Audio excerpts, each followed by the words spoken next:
May 15, 2001.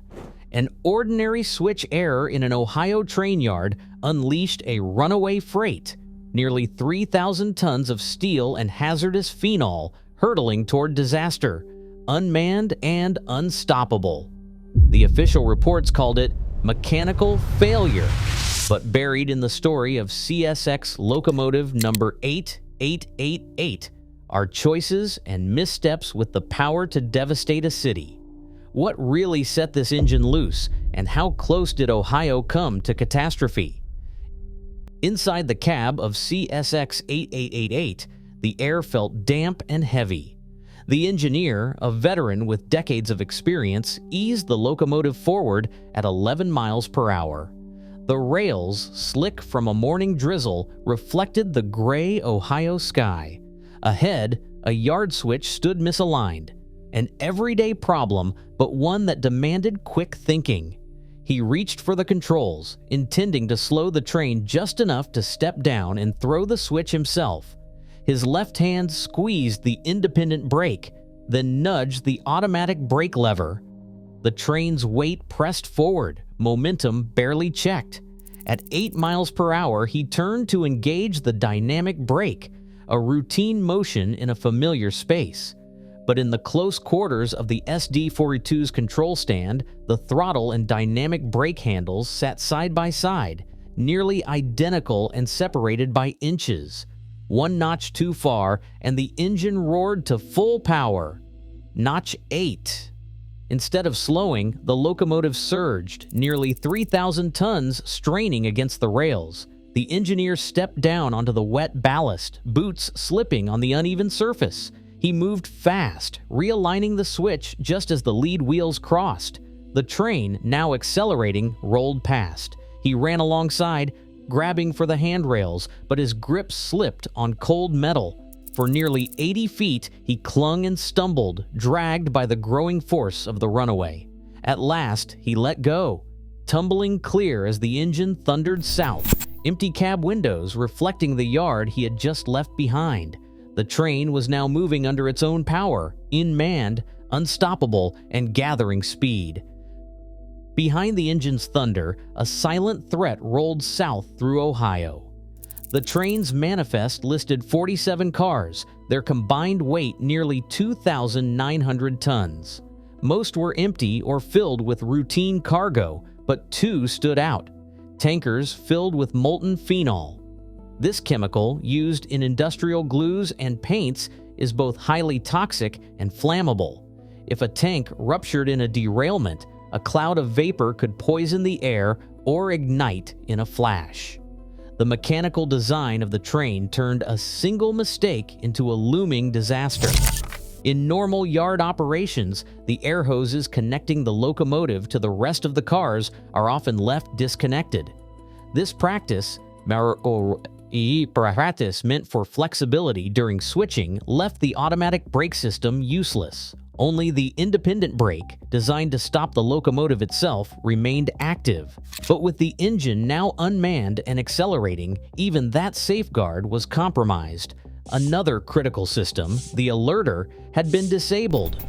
This vigilance device is meant to detect if an engineer becomes incapacitated, automatically applying the brakes if controls are not touched for a set period. But engaging the independent brake overrides the alerter, allowing the locomotive to run unchecked. With nearly 3,000 tons in motion, including hazardous cargo and no working air brakes on the train, the situation had shifted from a local mishap to a public emergency. The runaway was no longer just a problem for the railroad, it was a threat to every town and crossing along the line. 12:38 in the afternoon. A field radio crackled to life as the engineer's breathless report shot through the Stanley Yard network. Within seconds, the message leapt from the yardmaster to the tower operator, then to senior trainmaster John Hosfeld, and finally to the train dispatcher. Each person grasped the gravity of the situation. An unmanned, accelerating freight train was loose on the main line. Hosfeld and a brakeman scrambled into a CSX truck, racing south along country roads that paralleled the rails. The truck's tires flung gravel as they sped to the nearest crossing, hoping for a chance to intercept. But the Runaway was already outpacing their best efforts, climbing past 20 miles per hour and gaining. At the first crossing, the two men jumped out, eyes fixed on the approaching locomotive. The roar was deafening, the engine a blur of steel and momentum. Hosfeld reached for the ladder, but the speed made boarding impossible. He fell back, watching helplessly as the train thundered by, its horns silent, headlights dark. Dispatchers relayed updates over the radio, their voices clipped and urgent. Police units began blocking crossings, sirens echoing across the fields. Overhead, news helicopters circled, their cameras tracking the train's relentless advance. On the ground, crews realized that raw courage and quick reflexes would not be enough. The Runaway was now a moving crisis, and every mile made a solution more remote. Dispatchers tried to outthink the Runaway using the very tools meant to control it. At Dunbridge, a remote switch sent the train onto a siding rated for just 10 miles per hour. The hope was simple: force the heavy consist to slow, maybe even stop.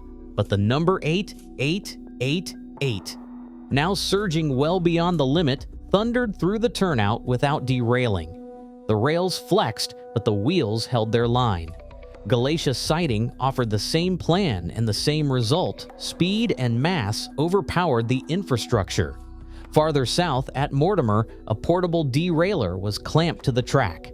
The device was a steel wedge designed to lift a wheel and force a train off the rails. It was the last standard defense, but at 46 miles per hour, the Runaway simply flung the derailleur aside, leaving it twisted in the grass. Law enforcement reached for more desperate measures. Near the US 68, crossing a sheriff aimed his sidearm at the locomotive's fuel cutoff switch, hoping to starve the engine. 3 shots rang out, but each struck the fuel cap instead. Even a direct hit would have failed. The cutoff required several seconds of pressure. Not a single trigger pull. Every conventional safeguard had failed.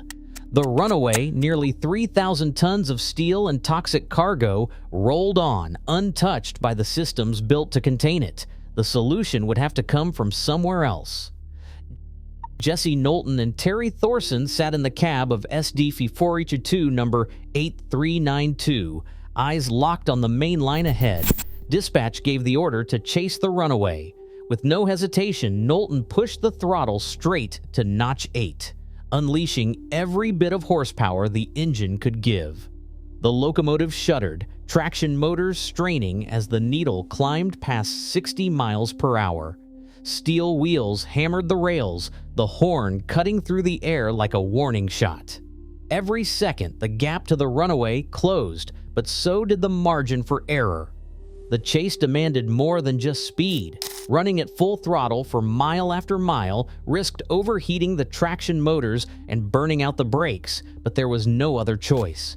The crew felt every vibration through the floor, every jolt as the locomotive surged over uneven track.